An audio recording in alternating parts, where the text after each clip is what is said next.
Hi, I'm Andrew Stiles with KRM Development and Tanzanite Homes. Today we're out at one of our spec homes here in Urbandale, and we're going to be talking about the windows that we use in our Tanzanite and KRM products.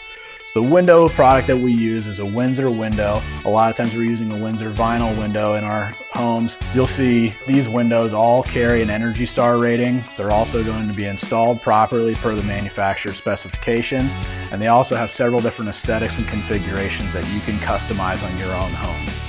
From an installation standpoint, we're going to make sure that all these windows are installed plumb, level, and square.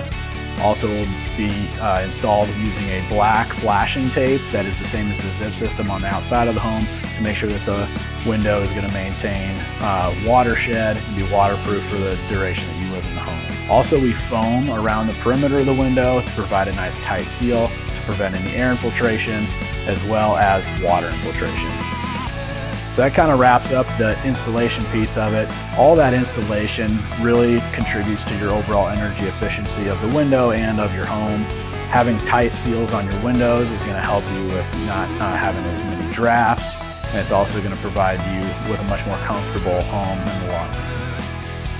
If you're interested in one of our KRM or Tanzanite homes with highly energy efficient or high quality Windsor windows, please give us a call at 515-243-1191 or visit our websites at krmcustomhomes.com or tanzanitehomes.com.